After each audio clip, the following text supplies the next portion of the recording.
খুব বেশি যে প্রশ্নটি করা হয়েছে সেটি হচ্ছে 7 ভাগে কুরবানি করা যাবে কিনা। এই ধরনের প্রশ্ন কিন্তু আমরা আগে শুনতাম না। রিসেন্টলি কিছু কিছু স্কলারদের আলোচনা বা এতে করে লোকজন হয়তো বিভ্রান্তিতে ভোগেন কিংবা একটা ধোঁয়াশা তৈরি হয়, ফলে এই প্রশ্নটি করা হচ্ছে। আমরা আবহমান কাল থেকে আমাদের প্রিয় মাতৃভূমি বাংলাদেশে হয়তো ছাগল কুরবানি দিয়েছি অথবা গরু কুরবানি দিয়েছি সর্বোচ্চ 7 ভাগ। তো এটা আমাদের সবার কাছে জানা ছিল, এ নিয়ে আগে সংশয় ছিল না। ইদানিং কালে অনেকের মধ্যে এই বিষয়ে সংশয় জেগেছে। কেউ কেউ বলে থাকেন যে ভাগে যদি কুরবানি দেওয়া হয় 7 জনে মিলে, গরুতে বা মহিষে বা উঠে, এই ভাগে কুরবানি হবে না, এটা অনেকে বলে থাকেন। এই কথাটি আসলে ঠিক নয়। আপনি যদি ভাগে কুরবানি দিতে চান এটি জায়েজ আছে, এবং একটি উটে বা মহিষে বা গরুতে আপনি সর্বোচ্চ 7টি ভাগে কুরবানি দিতে পারবেন ইনশাআল্লাহ। এ ব্যাপারে সহিহ মুসলিমের একটি হাদিসকে আমরা এখানে উল্লেখ করতে চাই।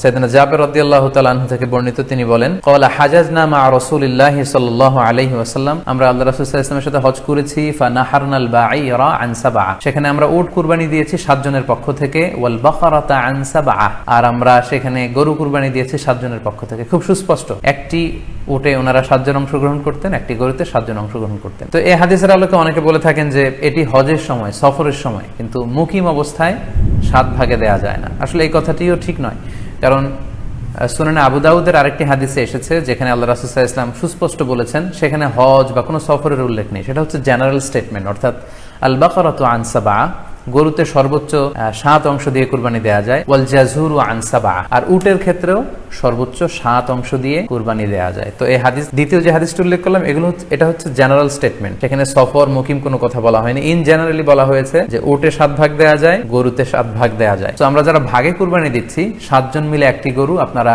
নিঃসন্দেহে আনন্দ চিত্তে নিশ্চিন্তে কুরবানি দিতে পারেন। সহিহ হাদিসের আলোকে এটি সাব্যস্ত, এতে কোনো সমস্যা নেই ইনশাআল্লাহ। তবে ভাগে কুরবানিতে কিংবা যৌথ কুরবানিতে কয়েকটি বিষয় আমাদেরকে খেয়াল রাখতে হবে। নাম্বার 1 হচ্ছে নিয়ত। আপনাদের ইন্টেনশনটা ক্লিয়ার হতে হবে। প্রত্যেকেরই যাতে একই ইন্টেনশন থাকে, সবারই যাতে ইন্টেনশন থাকে যে শুধুমাত্র আল্লাহ তাআলার সন্তুষ্টির জন্য আমরা এই কুরবানি দিচ্ছি। এখানে কয়েকজনের যদি ইন্টেনশন থাকে যে আল্লাহর সন্তুষ্টি, অন্যজনের যদি নিয়তে ঝামেলা থাকে, তাহলে কিন্তু কুরবানিটা প্রশ্নবিদ্ধ হয়ে যাচ্ছে। কারণ ইন্নামাল আ'মালু বিন্নিয়াত, ইয়ানি ইন্নামা সাওয়াবুল আ'মালি বিন্নিয়াত, সমস্ত কাজের প্রতিদান দেয়া হবে আপনার ইন্টেনশন বা নিয়তের উপর ভিত্তি করে। সো এজন্য যারা খুব বেশি মুখলেস, খুব বেশি মুত্তাকি, তারা অনেক সময় যৌথ কুরবানি দিতে চান না। সামর্থ্য না থাকলে ছোট একটা ছাগল দিয়ে তারা একাকি কুরবানি দিতে চান। এটা safe, he want to be in the safer side. কারণ যৌথ কুরবানি দিতে দিতে যে কার মনে কি চিন্তা, কার মনে কি নিয়ত, আমরা কিন্তু কিছু জানি না।